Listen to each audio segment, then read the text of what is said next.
So I'm not a cop, first and foremost. Just as a person. So I mean, I wouldn't put myself in a situation in front of the car to be ran over. Exactly. Thank you. Exactly. The cop should have been standing right there, is what I'm saying. He shouldn't have been standing there. He should have been standing in front of the car. He was standing in the road. He asked her multiple times to get out of the car, and she refused. And her wife said, drive, baby, drive. And she hit on the gas. I could be wrong, but based off of what I saw, I don't believe him asking her to step out of the car was a lawful order. How is that not a lawful order? When a cop tells you to do something, to step out of the vehicle, she was blocking the road. That's not allowed. Yeah, but that's not a reason for you to be asking somebody to get out of the car. Why not? I mean, when you're illegally blocking a road? I've never had a cop pull me over and ask me to get out of the car for anything. I mean, even if Well, that's good. Have you illegally blocked roads and harassed officers? No, I'm not that type of person to do that. Okay, so when a cop asks you to do something, whether you think you're in the right or not, the law will determine at the end of the day. To avoid it escalating and you possibly getting harmed and losing your life, I would just recommend that you comply. And she probably would have been just sent home afterwards. Possibly. I can agree with that. I think that situation escalated on both ends. But what I can say is, I think the loss of life over an issue where, you're checking, it's a very subjective operation that they have going. And that's just in my opinion. Subjective. Like, I could say you're doing X, Y, and Z, and then I'm like, okay, let me see your ID, let me start checking this, let me do that. I don't think they should have the authority to do anything with traffic. I don't see why he would be stopping, standing in front of the car, trying to tell her to get out. Because she was actively harassing them and maybe even was threatening things. I haven't seen every single angle of the video. I've seen most of them, but the one that was most telling was the point of view of the officer, where you literally hear the car hit him. Yeah. And he goes, "Whoa!" Body cam did. Yep. Right. Well, it wasn't even the body cam; it was actually on his iPhone. Oh, he recorded on his phone. Oh, they don't wear body cams. They do, but the one he was also filming on his phone. Okay. So let me ask you: do you know why they were there? Yeah, they were responding to, rounding up some immigrants. That's what I heard. They were responding to rounding up immigrants. They were responding to some immigrants that needed to be arrested, I believe. Okay, and I mean, I want to, if we're going to speak about that, I'd like to know a little bit more information than just immigrants that were being.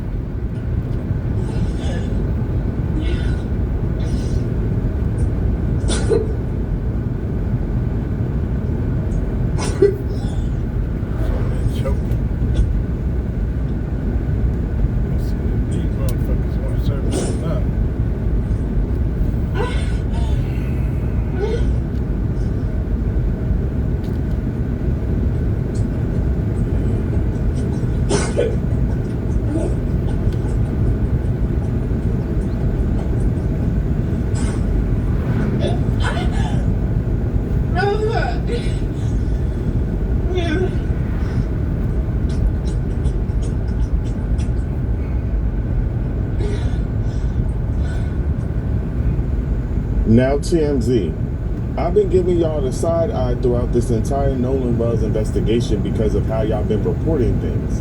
But now I'm starting to notice a pattern. Is y'all cool? What doesn't make sense is why would they, if they had something, if there had been foul play and something happened to Nolan or someone did something to Nolan on that boat, why would they be talking about it loudly while he's on the phone to a tow company? Because they were all drinking and their prefrontal cortex are not fully developed, so they make bad decisions. I mean, isn't that obvious? But why are you not questioning why the tow was canceled? Why are you not questioning why they went to Fort Bayou before they went back to the original place where they left? And then back to Fort Bayou. Why are you not questioning why none of... Turning Point USA has never said that women shouldn't vote. We certainly ally with people who do. Like who? I'm actually blanking right now, but there's a lot of people out there that think women shouldn't vote. I'd be curious to know a few examples. You have Google. But Google is not who I'm talking to. I'm talking to someone that's calling Turning Point a hate group. I don't have names at hand. What shouldn't you, though, if you're calling Turning Point sexist? Shouldn't you have some reasoning behind that? No, I'm here to hold a protest sign, and I don't have all the names and dates and figures and literally everything at my... I mean, I guess I do have it at my fingertips because I have my phone, but no. All right. Well, is there anything else any other reason you would call them a hate group?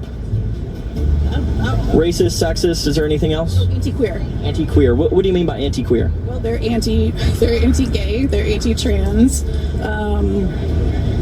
That covers it. There's plenty of gay people, though, that work for Turning Point. Okay. Are you calling those gay people anti-gay? I don't know their opinions, so I have no idea.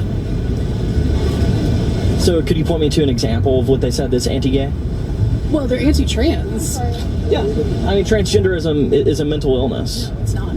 Well, I noticed that you referenced the black pilot comments. Yes. Have you watched the full clip? You want me to refer to all the context? Yes. Could you give me the full context? Listen, my name is Brett Crandall, and I'm an actor, and Charlie Kirk and I are not that different. I went to school for acting. I learned how to learn lines. SAVE Act, Yes, as ma'am. you know, or even some version of it, is highly partisan, highly controversial. Bigger picture, isn't Yes, it ma'am. going to hurt faith in our election process if a Republican-only policy to change how elections are run is rammed through 100 days, less than 100 days out from the election? No. In my opinion, for both sides to have credibility in the elections, in our elections, we need to do two things and only two things. Number one, you have to prove you are who you say you are in order to register to vote and to vote. And number two, however you decide to vote, that's up to the states. We need to go back to having an election day, not an election month. We've got to know the results of the election that night or shortly thereafter if it's close. That to me is what the SAVE Act is all about, and I think we can pass it. Okay, the Democratic Party net favorability. Back in 2018, when Democrats were able to take control of the House, they were actually on the plus side of the ledger. They were actually in positive territory at +1 point. Look now in 2026. We're not just talking down there underneath the Potomac. We're talking down there with the Titanic. We're talking 24 points underwater. And this is just the party overall. This isn't the congressional leadership. This is the party. The party. It's just a terrible, terrible, terrible brand. Terrible. I want to almost get my Charles Barkley. Terrible, terrible. I can't even do a Charles Barkley. But the bottom line is it's absolutely terrible. Now, what is the reasons? Why is the Democratic brand so terrible? Well, one reason why the Democratic brand is so terrible at this point in the voters' minds is, take a look at this trend line. Voters saying that Democrats are too liberal. In 1996, it was 42%. In 2013, it was 58%. Now, the clear majority of Americans believe, and the clear majority of voters say that the Democratic Party is too liberal. 57%, they think that the Democratic Party is out of the mainstream, out of the frame, I dare say. This is a massive, massive problem. It's your boy Doug, 60 Gang. How are you? I am out here in Forsyth, Georgia, south of Atlanta, and trying to find this customer, Karen Williamson, who has yet to respond to my service request. I have to send her a text. By the way, something tells me she doesn't have a cell phone, so I've been trying to reach her.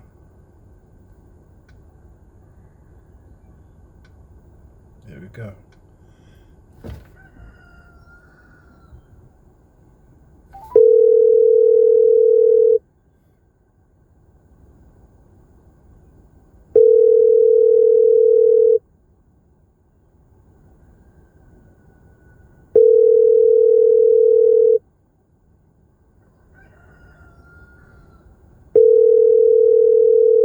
Please enter your area code and phone number followed by pound. If you make a mistake and need to start again, press the star key.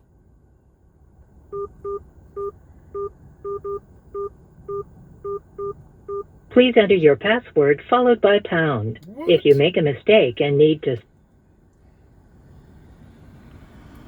That is crazy. I don't need to do all that just to see if you're home. That's some bullshit. So I'm trying to confirm 28075. Your Frigidaire with an E7 error code. As I need to be on my merry way. I don't have time for the bullshit, y'all. So let's see. what Karen has to say.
Well, she's in there and we'll be back. Her damn so bug infested. That is for sure.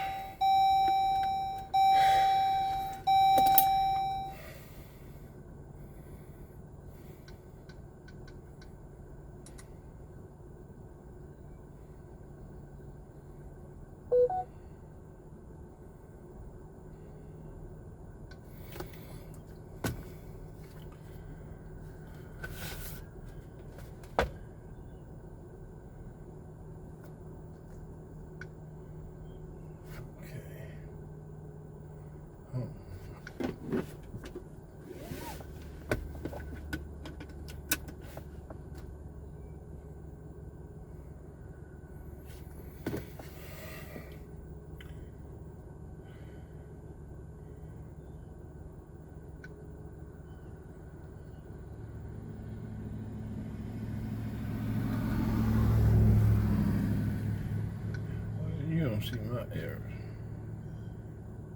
Someone really just put $32,000 on LeBron James.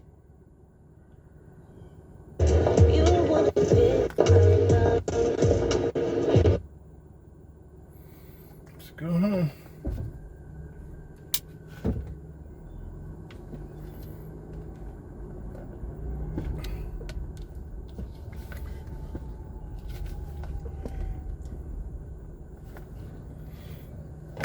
This man got all kind of cars back there. Classics.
nobody out here. Nowhere. It's saying go straight.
VIP.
see about that. So I get them on the phone.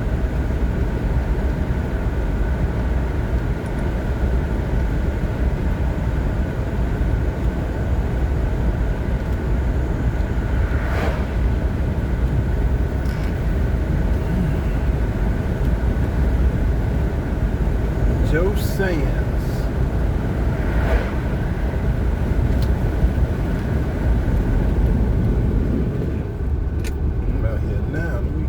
Joe Sands.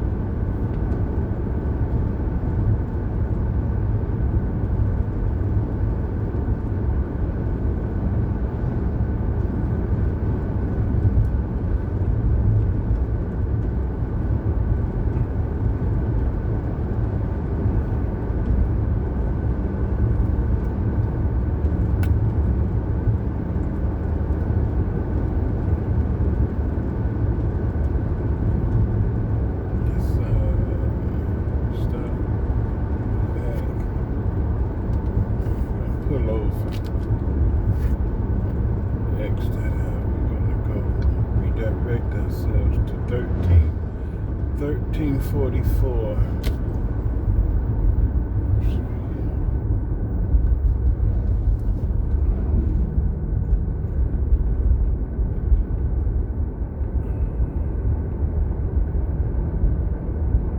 As soon as I can find somewhere to pull over.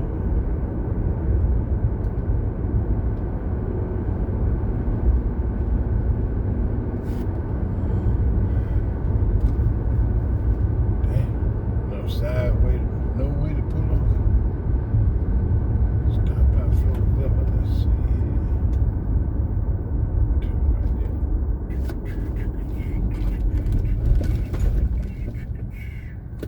Let's do this.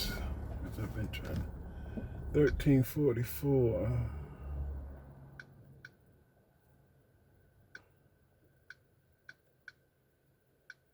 Highway 42 South. I am 6 miles away. 10 miles. Thanks. Okay. We are very close to his house. And it makes absolutely no sense to come all the way back out here.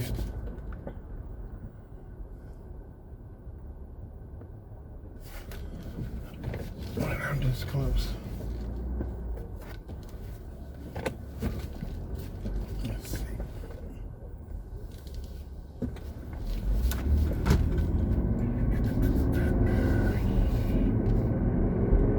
See what it does. There we go. Turn on Beatty Circle.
I'm in town. A lot going on.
Numbers ain't matching up.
Hello? Hello?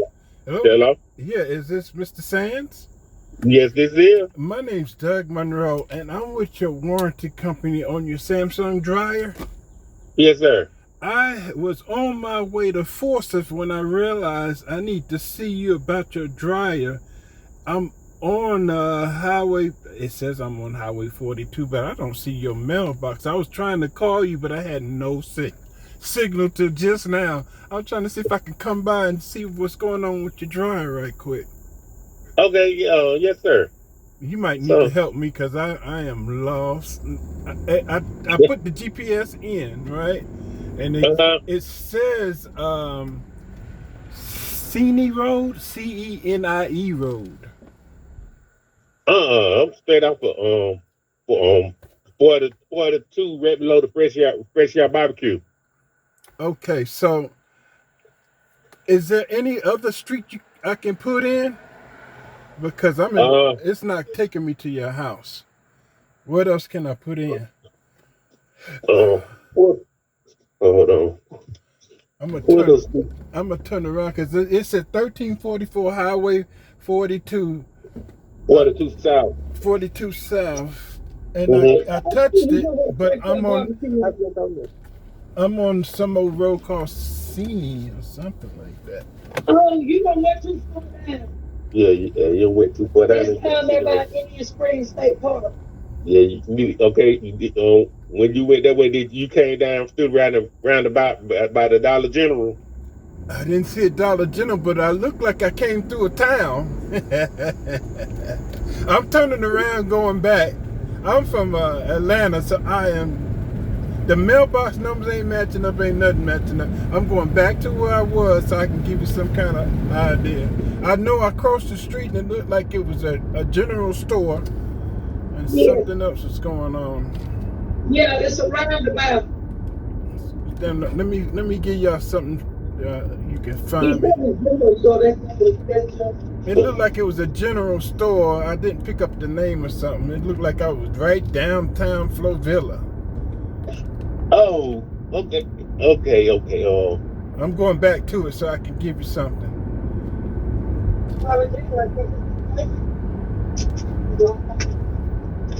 Okay, I'm at a stop sign, and this stop sign says that I am on Group Camp Road, and I made a left on the Sini. Now I'm making a right back on the Group Camp. Now I'm going back towards the town. There's a place here that says Indian Springs of Georgia Community Center. Don't ring a bell? yeah, that's down below us. You need to come back up to the roundabout. 42 East. Yeah, you on 42, but you need to come back up. You went down too far. I went down too far. Okay, so now I'm coming to another stop sign, and this is the store that I saw. Yeah, I'm downtown. There's an old Coca-Cola general store and a store called Big Chief. Yeah, hold on, I know exactly where you are. I'm at Big Chief. It's Big Chief. It's at Big Chief Gross. There's a Big Chief store. Okay. Big Chief on my left. Big Chief on your. Make that left. Make that left. All right. I made the left on Big Chief.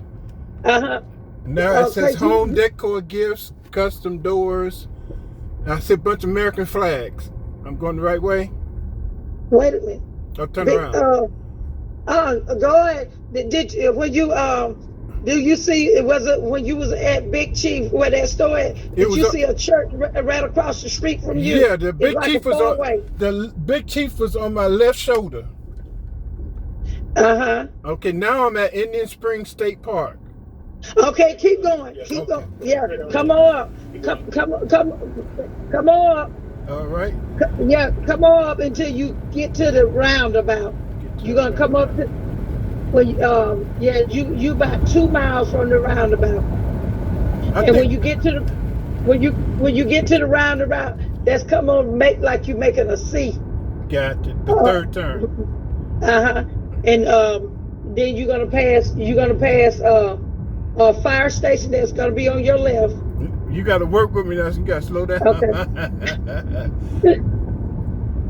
My phone went out. I couldn't call y'all or nothing till I got where I got. I told one more time.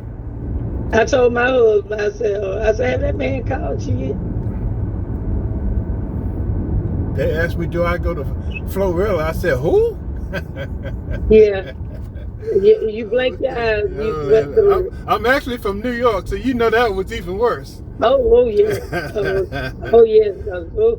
I can't drive in New York. Yeah, I'm from New York. I learn something new every day. I come out here in these Georgia woods, and it's beautiful out here, but I don't know where I'm at. I'm just lost in the sauce. I'm still looking for the roundabout. Oh, okay. You should be coming up on it. I see a bunch of horses about. I didn't see a roundabout yet. You almost there. You probably like a quarter of a mile from, not even quarter of a mile from. You're gonna see a holiness campground to your left. Okay, I'm coming up on the roundabout. Make the third. Make the third turn. Gotcha. Boy, I sure appreciate y'all. Y'all just don't know. If that phone wouldn't work, I was like, my God.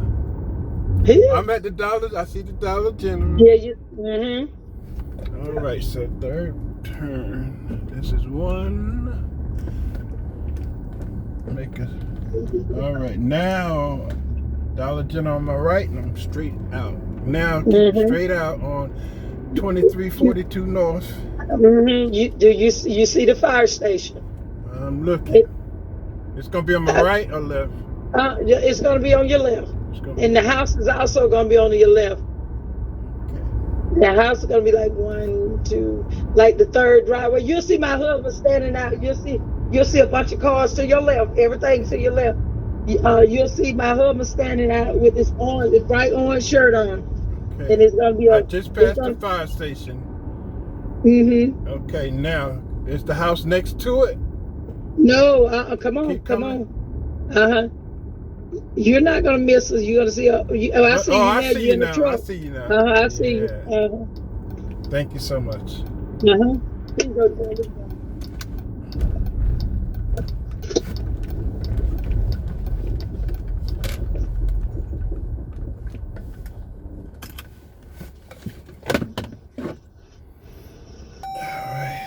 We just killed 2 birds with 1 stone. Now we head home. Turn the air on. Whew.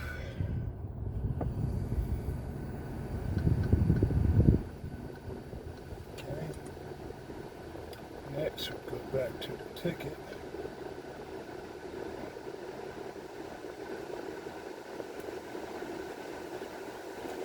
Joe Sands.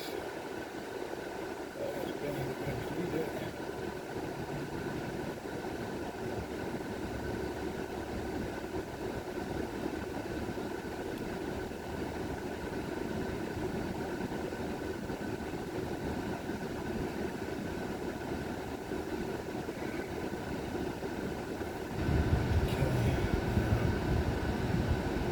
This processing, accepted.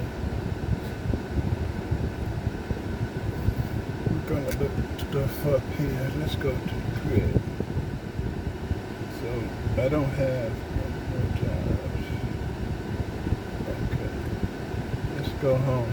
Regroup.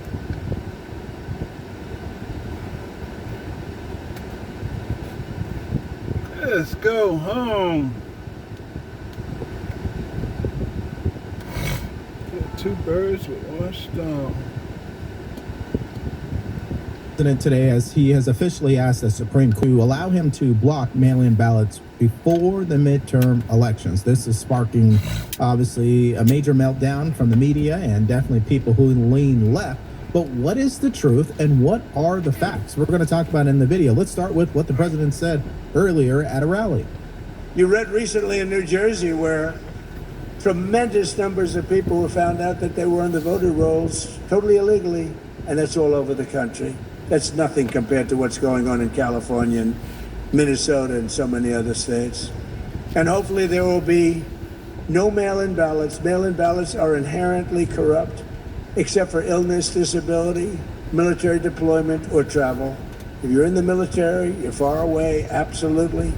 If you have to go someplace, absolutely. But mail-in ballots have proven to be a disaster. We're the only country in the world that in this form does them.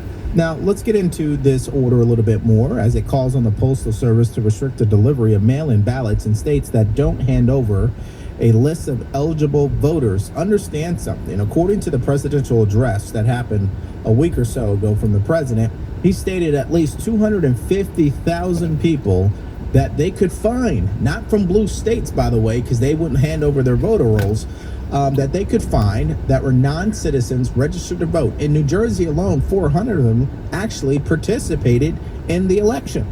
So what is it around the country? That's a good question. And if you're not going to hand over this information, you are obstructing election integrity.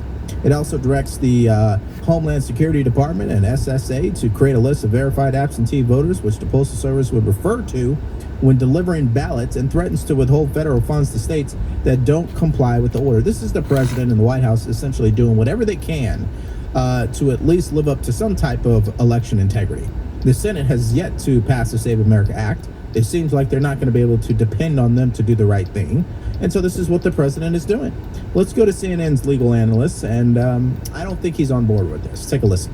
Yeah, and that's legally relevant. First of all, the courts have made clear time and again that you are not supposed to mess with the rules around elections if we get too close to elections. And now we are really close to elections. And in fact, one of the arguments, really the only argument the Justice Department even made to defend this thing is to say, well, it's premature because DHS and the Postal Service haven't even done what they're supposed to do yet. But the response to that is, yeah, that's exactly why you need to block this, because it's going to create chaos, because here we are 3 or so months before the election, because we're in a status right now where half the states are opposing this and half the states want to do it. And that's why the challengers say the courts need to come in and block this. How likely is it, do you think, that the U.S. Supreme Court will hear this appeal as opposed to refusing to hear it and let the appeals court verdict stand? Yeah, so the Supreme Court is out of session now, but they are still considering cases on what we sometimes call the emergency docket or the shadow docket. It takes 5 of the 9 justices to intervene in a case off of the emergency docket. No matter what the Supreme Court does, they're going to be involved, because if they turn this case down, then the lower court, the Court of Appeals ruling, stands, which blocks this executive order. That's option 1. Option 2, if the court decides to get involved, then they might agree. They might agree that this is causing chaos and against the Constitution, or they might overturn it. They might say, go ahead, you can try to move forward with this. But if that's the case, Jake, then we're going to have chaos as a practical matter. You know, that's one point of view, which I'm not going to sit here and debate with him over it. It could lead to chaos. One could make the argument we already have chaos, but based on how elections are operated already. I mean, if you're not even going to hand over your voter rolls to tell us exactly who's registered to vote, I would call that chaotic. I would call that an obstruction of election integrity. I mean, think about this. The party who says that the elections are secure are refusing to turn over their voter rolls. What does that tell you exactly?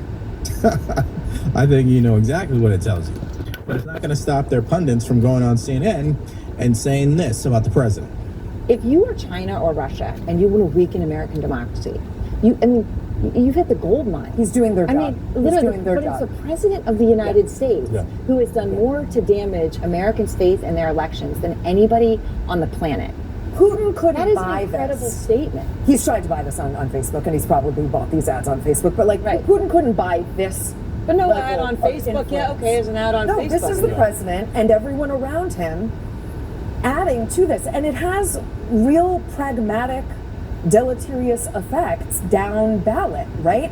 In many ways. If you're a voter in Georgia, a Republican voter in Arizona, and you're being told this election's going to be rigged, maybe you stay home. Yeah, so I don't agree with her on that. I think Republican voters will absolutely show up and vote for the party because they understand what the alternative is. And the alternative is, as I say often, is batshit craziness from the Democrat Party. No doubt about it. And I would actually argue, as I stated earlier, it's just peak hypocrisy. This is a party who complained about Russia in 2016, okay?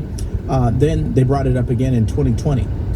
Now that the president is bringing it up, they don't want to have anything to do with it.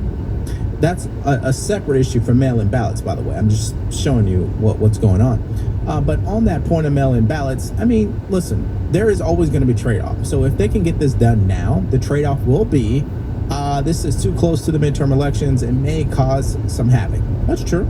I don't see anything wrong with that as far as that idea being true. But then think of the other trade-off. If we do nothing, I mean, ask Los Angeles, I suppose. To terminate the filibuster, everybody called John Thune at the Senate. He's the leader of the Republican Party, and tell him to get this stuff approved. Terminate the filibuster and approve everything. Because the Democrats are going to do it. The Democrats are going to terminate the filibuster as soon as they have a chance. And then they're going to approve Puerto Rico and D.C. as a state. They got 4 more senators. They're going to end up with 12 more congressmen. They're going to get like 40 electoral votes. If they are allowed to do that, by that time I'll be sitting home. And I'm not a big crier. I don't think you want to see me cry, you know? There are some people that do very well when they cry. But you don't want to see me cry. But I may be crying when I'll be sitting home and I'll say I told them they got to really terminate the filibuster, get everything approved right away. Because you're going to have a stoppage. You're going to have a stoppage in September. The Democrats won't approve everything. They become deranged, like deranged Jack Smith. Remember that? Well, he's not wrong. And if I had to put my money on it, Democrats are going to do exactly what they've been signaling for quite some time. So, you know, I don't think asking for voter ID is real. an issue here. I mean, the American people definitely agree with me, but Congress has a bad habit of not doing something that is a 90-10 issue with the American people, and they do things that are a 10-90 issue, if that makes sense. All right, I think it's time to get into our sanity report of today. Speaking of craziness, where we react to clips about American culture, clips that are viral on the internet, and give them a grade. Where we start first is someone who says, I'm a liberal who hated Charlie Kirk, and now they have a different perception of him. I used to be a liberal and I hated Charlie Kirk. I never actually watched any of his debates or anything like that. I just saw all the clickbait and the most horrible things until recently when I went to YouTube and I started watching some of his debates in, you know, the full clip, not just that little part where he says something horrible. And I realized that I am a fucking monster because he never said anything hateful or untoward or disrespectful. All he was a man of opinions, and he disagreed straight up. Yeah, that's exactly what he did. That's why we have the Charlie Kirk mug on the desk here as a careful reminder of what excellence looks like when debating your ideas. So she gets an A+ for thinking for herself, actually going and doing the research, even if she did not support him in the end. But she basically watched the videos and said, you know what? I still don't agree with his politics, but I definitely disagree with how he was characterized. That still is an A+ in my book. Critical thinking, folks. Let's go to Hollywood. Oh, man. Miss Hathaway. Now, she's got some screws loose because she gets onto this stage about human rights and has this to say. With the exception of being a cisgender male, everything about how I was born has put me at the current center of a damaging and widely accepted myth. That myth is that gayness orbits around straightness, transgender orbits around cisgender, and that all races orbit around whiteness. And it is a myth that keeps money and power in the hands of the few instead of being invested in the lives of the free. What? Let's just pause right there. It's the other way around, actually. The money is being sourced and conserved with people who buy into this stuff. Hollywood's been doing it already. So I don't know where she's going with that. Secondly, you know, it's so interesting that you see these actors and actresses out of Hollywood speak on culture and politics. And the reason why they do that is because they don't have to suffer any consequences. They are removed from what the average Joe actually goes through on a daily basis. They can't practically understand based on their livelihood at this point or their lifestyle at this point. They just can't. You know, this is not a human rights violation or crisis on our hands. The crisis is a mental health one. People in America or across the world believe they are not what they are born to be. That is a crisis. That is a mental health crisis. You're either a man or a woman. All right. F- if that didn't make it clear. Let's go to our next one. So this, I don't know if the terms would be correct, washed up rapper or old school rapper, call him whatever you want, Willie D. He's recently slammed Officer Tatum, okay? So Brandon Tatum goes out there, he interviews all these people, he gets ahead of the case because he sees that Ben Crump and all these other race hustlers are already saying this black kid was murdered, and they have no facts to back that up. Anyway, so Willie D comes out, and he has this to say about Brandon Tatum. Officer Tatum constantly regurgitates white supremacist talking points. I mean, if you close your eyes and just heard him talk, you would think he's absolutely some redneck out in Alabama or Mississippi somewhere. This dude is a cancer to the black community. He's actually a cancer to American society. No. What's a cancer to American society, as I said earlier, are two groups. One group are white progressive liberal women who are radical. They hate white men. They weaponize skin color for their own savior guilt complex, call it whatever you want. And they create policies that are inherently racist. They are a cancerous group. And the ghetto part of black culture is a cancerous group as well. 42% abortion rate, don't believe in marriage, they kill each other, they don't believe in authority, they really contribute nothing to our society. I would argue those two groups are cancerous. And the people who defend those groups, like Willie D here, he's just as bad as they are, because he can't even call them out for who they really are. It's sad. So Willie D, he obviously gets an F-. And this whole talking point about white supremacy, that's a low IQ point. These are not talking points originating from white supremacy. These are talking points originating from truth. If you think truth is white supremacy, then you might as well pack your bags up and get the hell out of this country. Let's go to our last one here.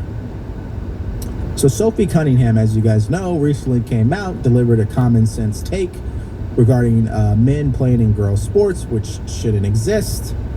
And I think everybody agrees with that. Anyways, so now these raging liberals are burning her WNBA jersey as a reaction.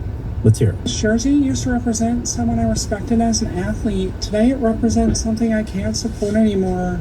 Sports have the power to bring people together, but when someone uses their platform to demonize or marginalize an already vulnerable community, I have to decide where I stand. So today I'm not burning a person, I'm burning my support. As a trans woman, I've spent years fighting just to exist authentically. I won't spend $1 or another minute or another ounce of energy supporting people who contribute to making that fight harder.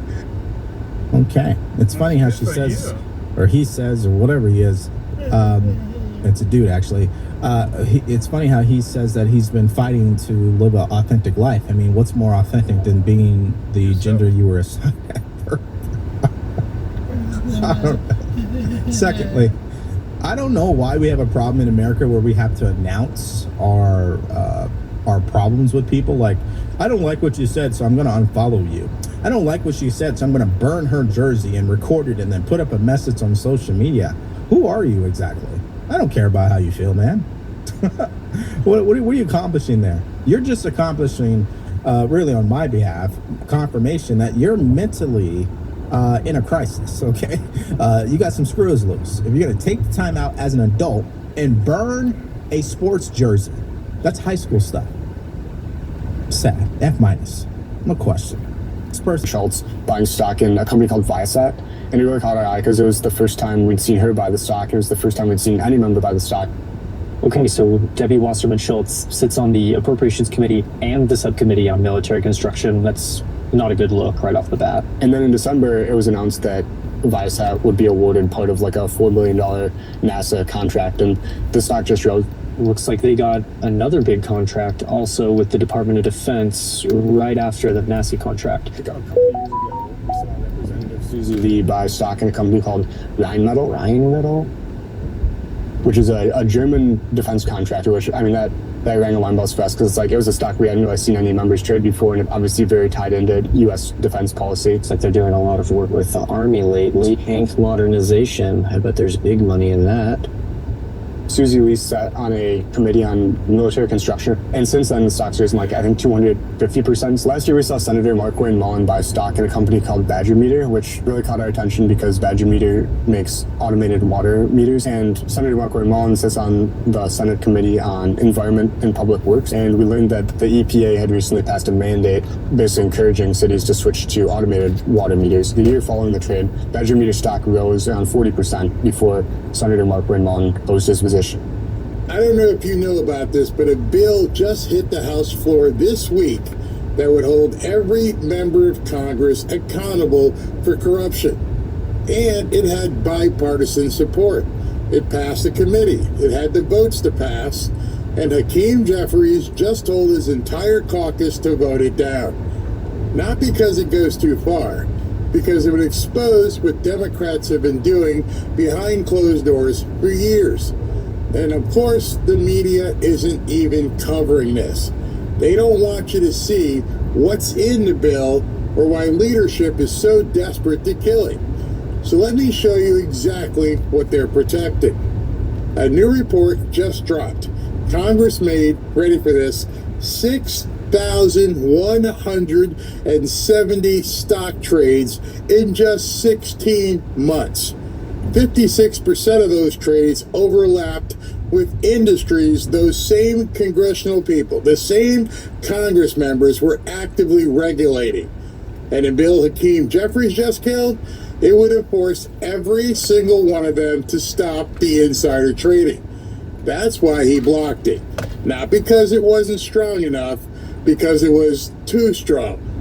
One Democrat has made nearly 25,000 stock trades while serving in Congress. That wasn't a typo. I didn't misspeak.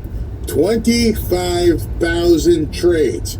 And you know him, the great socialist that he is, Ro Khanna, a Democrat from Silicon Valley, placed roughly 42 trades per week across 1,378 different stocks. The guy's been just trading like he's Warren Buffett, actually more than Warren Buffett. When he entered politics, his net worth was around, 800 grand. Today, Ro Khanna is up there at nearly $200 million. He sits on the Armed Services Committee. He sits on the Oversight Committee. He has access to classified briefings, defense contracts, and military intelligence. And he's making 42 trades a week.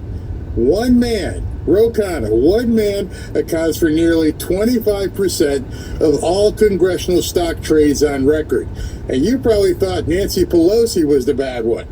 And guess what else? Nancy Pelosi is still at it. This year alone, she has purchased $1 million to $5 million in Intel call options, and another $500,000 to $1 million in Uber options. Her estimated net worth, $636 million. Oh, by the way, she entered Congress in 1987, worth less than $800,000. Her career return has beaten the S&P 500 by over 150 points, an 87% win rate as well. Better than every hedge fund on Wall Street. Pelosi reportedly raking in more than $130 million in profits from trading stocks during her 37 years in Congress. That's according to a new report by the New York Post. The former House Speaker saw a whopping return of nearly 17,000% while in office, outperforming the Dow. For taking office in 1987, a financial firm showed California Democrat and her husband reporting up to $785,000 worth of stocks in their portfolio. The report comes days after the 85-year-old announced she won't be seeking re-election. This is the kind of stuff that makes people just hate government, hate politicians. It's disgusting. I don't know why she just walks away from it with nothing happening to her. That's clearly inside information. There's no way she's got stuff. Apparently, it is a very, very profitable business to be in politics. Yeah. She fought the stock trading ban her entire career. She's blocked it. She's killed it. Now she's getting ready to retire and walk away with every dime. And once she leaves, no more disclosures. She goes completely dark. Won't have to tell anybody what she's doing. But what happens if a regular citizen, someone like you or me, who isn't in Congress, does this exact same thing? Well, that just happened to a guy named Justin Jennings. Justin is a regular American, just like you and me. He looked at his girlfriend's work laptop. That's all he did. He peered into her laptop. He found confidential info about an upcoming merger, and he made $2.7 million. He traded, he got the information, and he made $2.7 million. But the SEC charged him, and the Department of Justice filed criminal charges. He actually faces prison time. Meanwhile, members of Congress sit in all these classified briefings. They regulate entire industries and trade millions in the stocks that they personally oversee. And yet, no charges, no investigations, just a PDF filed 45 days later. 6,170 trades in just 16 months. And this week, the Democrats are voting to make sure it never stops. The gravy train must keep rolling. Never let it stop. But here's what Congress didn't plan on. Every single one of those trades is public. Every ticker, every dollar amount, every date, it's all on the record. And it always has been. But it has been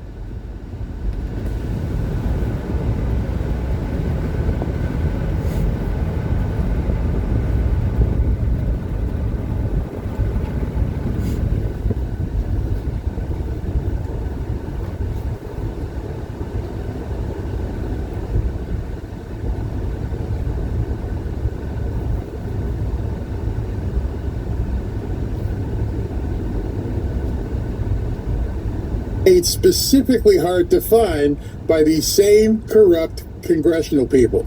The question is, are you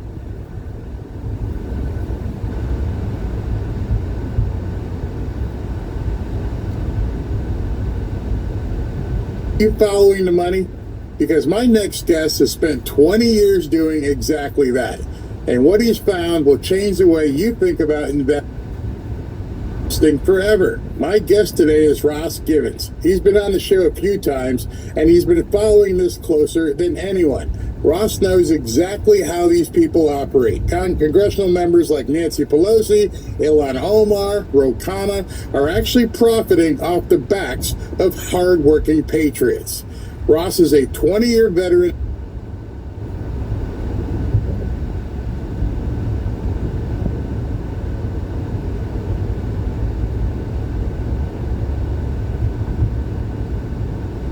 of the stock market. He has worked as a broker, a fund manager, and vice president of investment management at JP Morgan Chase. He is the leading authority on insider trading.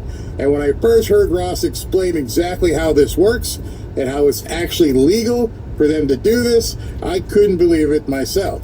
The silver lining with all of this is that their trades are public information, and Ross has been following them for years to outperform the stock market. He's taught thousands of people how to do it. He's agreed to hold a live trading event on Wednesday, July 29th at 3 p.m. Eastern Time. Completely free. A free training to show you exactly how all of this works, where you can learn the secrets to piggybacking these completely legal insider trades. The link to the free training is in the description below, and you're not going to want to miss this. It's completely free, like I said, just for the Fanfare family here. You can also visit insidertradeswithbarry.com to reserve your spot. But before we talk about all the training, let's bring Ross in. So Ross, you're on the front lines of this amazing corruption. I knew I should have listened to my intuition, because you already know what is going. I met this guy. He was very attractive. He was tall. He was a nice brown skin. He had nice sandy brown hair, light brown eyes. And he was very sweet. We saw each other all the time because we went to the same coffee shop to work. And this time I went to the coffee shop. He said hi to me, whatever.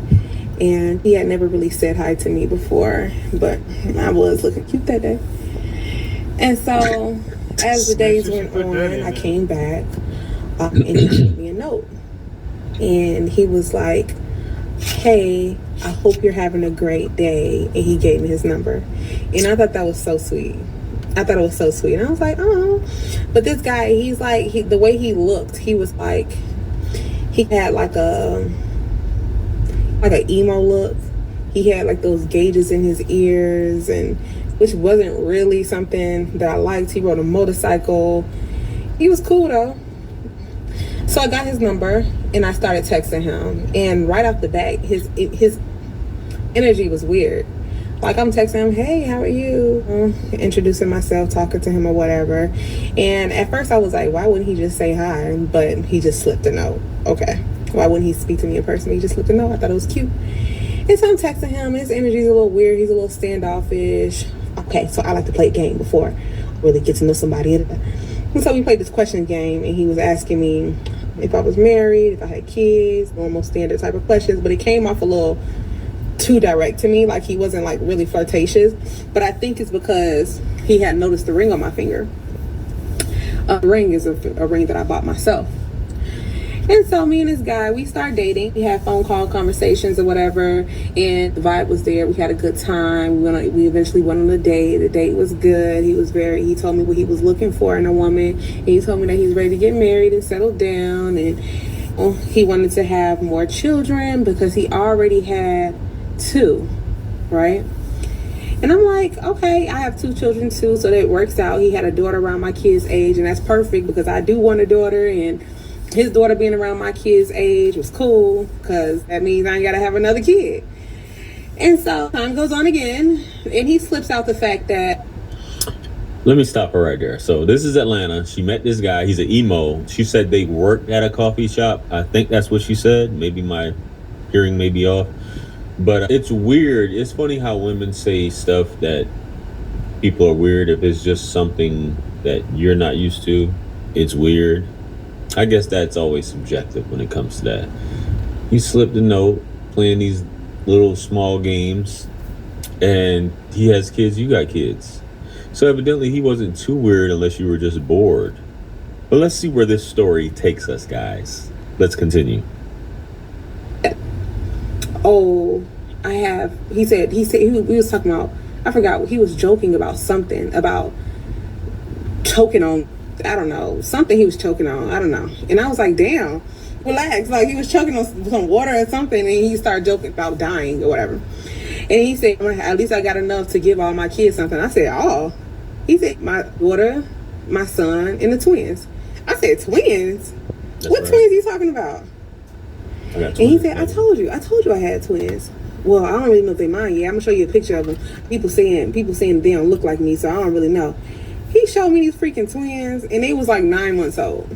And I'm like, instantly, my face drops. Like, 'cause I know you didn't tell me about no twins. This is exciting. Why would I forget you telling me about some twins?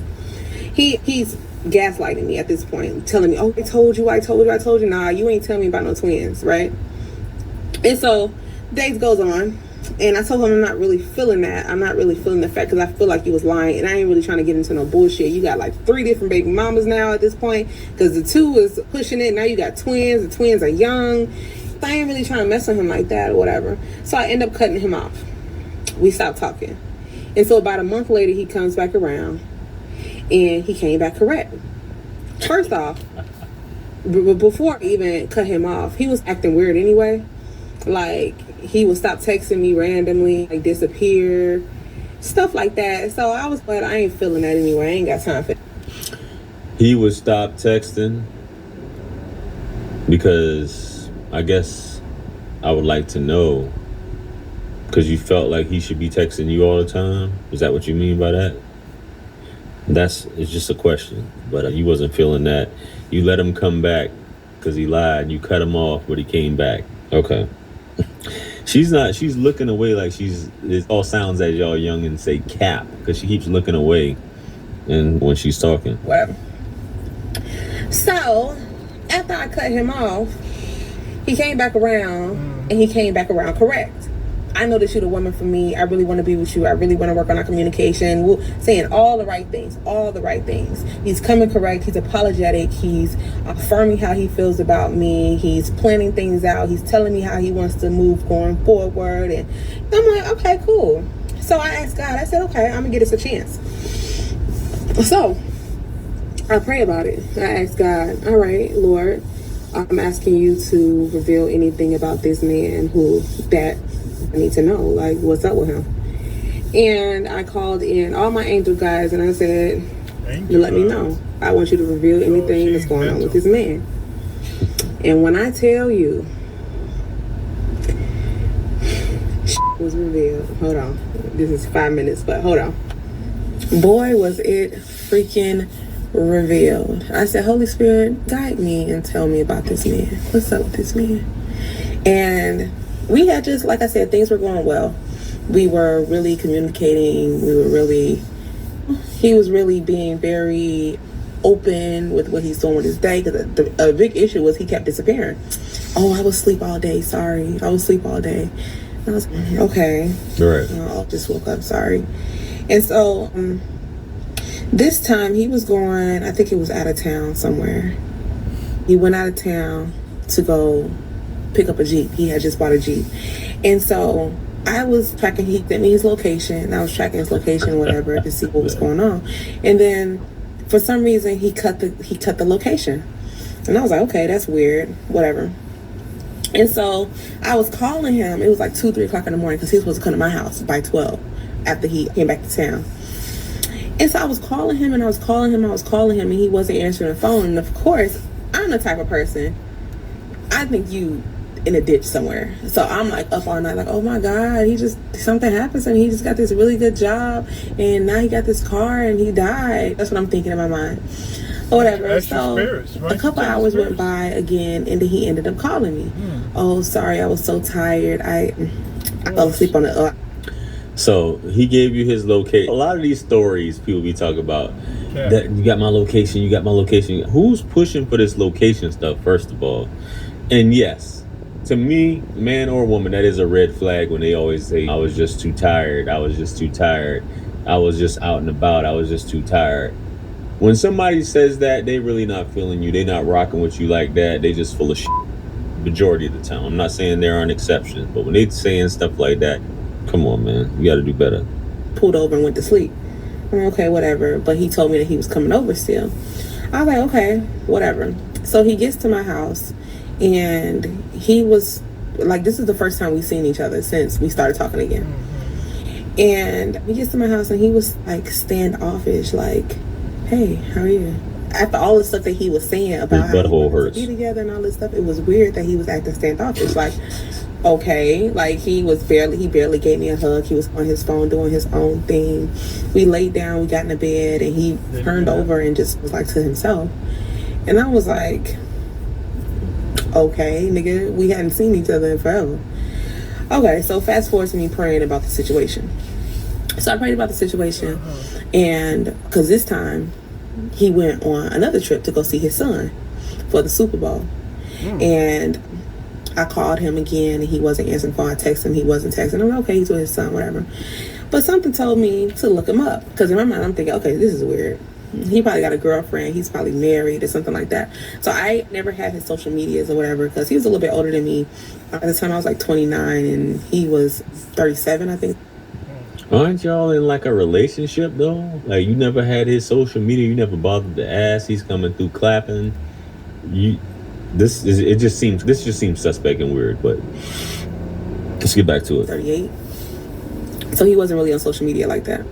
And I'm like, okay, TikTok, how do I find somebody's social media without their information?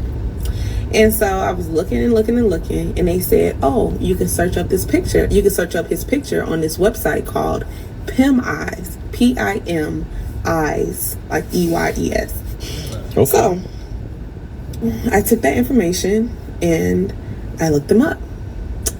And when I tell you, okay, so I took that information, I uploaded his picture because he loves sending me pictures of himself. Okay. I took that information and I looked him up. I put him on this website. But first, before I did that, I got on Facebook. I searched his phone number, looked up his phone number, found his family, and I found his family's Facebook. I looked through their stuff, found out who he was and where he came from for real, found his mama, found his daddy, found everybody to see who this man really was because something was off, something wasn't sitting right. So now, okay, I put in his picture on this website, Pim Eyes, and my God, holy what came up put my body in complete shock. Like I was shaking, like my body was trembling. I felt cold. Okay, about it literally your body. sent me to the emergency room. That's what you get. What I found, and I'm wondering if I should put the screenshots Never mind, if you're not going to tell us.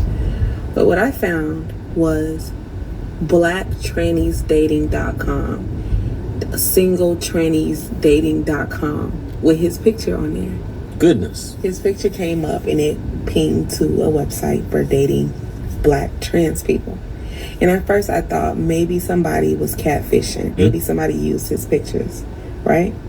Could happen. So I decided I'm going to go ahead and pay for a subscription to get into this website. Of course. To see if I can find his profile. So I clicked on a profile. Before we get into that, guys, I just want to point something out. You see how women love like they love to be in their own soap opera, and women will go above and beyond to find out stuff on you, but not how to be a better woman for you. If that makes any sense. Yeah, it makes sense. They'll invest in all this other drama and BS, but they won't invest in themselves or how they can be a better woman, girlfriend, wife towards you. But I'm not excusing what he did. I'm saying if he's clapping cheeks and getting his cheeks clapped, you shouldn't be living a double life like that. You need to let these women know up front. File in the Pimp Eyes website, and it said, oh, you got to pay to even get the actual location of the thing. So I paid the $15 to get the location of the website or whatever. I paid that, and then I paid to get a subscription to this website, singleblacktrannies.com. Tranny Lovers is what it was called. Blacktrannylovers.com. Blacktrannylovers.com is what it was called. I get on there, and he on there. This is how the picture looked. And it said, hey, his name was like Miami 3042 ATL or something like that. Hey, I just moved here from Miami and I'm looking for some new friends. I've been dating trans women and real trans women, not just some dude with makeup on. I'm gonna post the clip that I saw. Really? But that's what I found. And when I tell you, it was two tranny websites. When I tell you my body went into complete shock. There you go with your body. I've never dealt with anything like this before. It was so traumatizing. You were still clapping, And though. the main thing about it is I knew something was off with him. I did not listen to my intuition. I overrode my intuition, and my intuition was warning me, but God still protected me in Don't this they always say situation. this? God still protected me in my situation. How do I know? Because I immediately went to the hospital and got a full panel. And then I ended up trying to go to the police station. I went to the police station like, bro, police? I want to press charges on this nigga. Apparently you can't press charges on a dude who is gay. How stupid is that? You want to press charges on a dude who's clapping another dude? Like, that's... But it's cool with him having sex with a million women, though, right? Even though we know diseases is spread a lot more in that community, but it's cool if he claps up a million chicks. You feel me? Let's go. On the low. To me, it feels like a sex crime because I didn't consent to having sex with a gay man. I consented to having sex with a straight man. So I felt like, and don't tell, okay, you don't, I can hear it. I can hear it now. Don't tell me. I understand the whole controversy between trans women and regular women or whatever, but I didn't consent to that. And I felt like I was taken advantage of. So I'm going to post it. I'm going to post what I found. I know you guys are wondering and you're like, well, JR, she should be posting what she found and all this stuff like that. Well, I'll give you guys her page. That way you guys can see what's happening and follow her. When I went on her page, I didn't see anything in reference to this. So that's just that. BRNI. I'll have her stuff. She on some bullshit.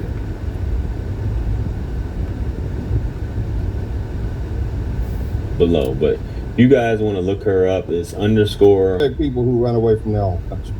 We feel sorry for you. We'll give you a job. We'll let you cut our grass and wash our cars and clean our toilets. But we don't respect you like that. That's just an American thing. Americans fight. One of the most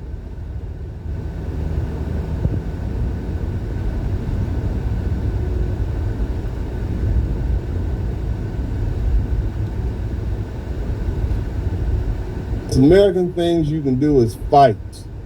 Okay, why do you think we love guns and Jesus so much?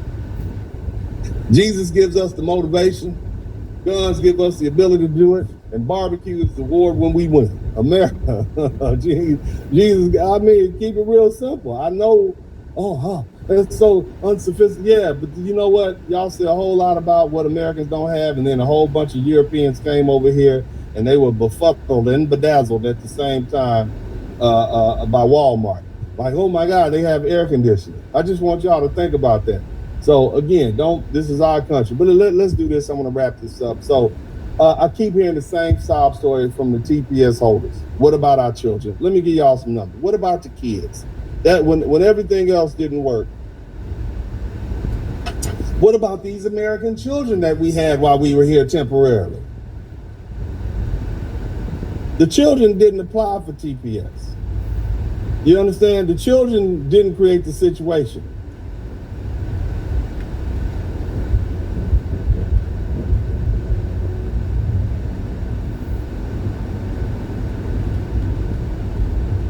The children didn't decide to build an entire life on a temporary immigration status. But see, but their parents did. And that's the part people keep trying to skip over. TPS means temporary protected status, not citizenship. Not permanent residency, not a green card. Not a pathway, not a guarantee that you could stay in America forever. Temporary. Haiti TPS started in 2010 and after the earthquake. And now it's 2026. It's 16 years later. 16 years of temporary status.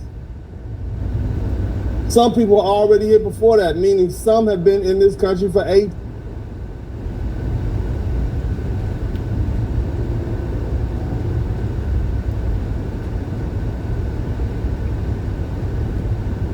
years or longer. So nobody can say they didn't have time to understand what TPS was.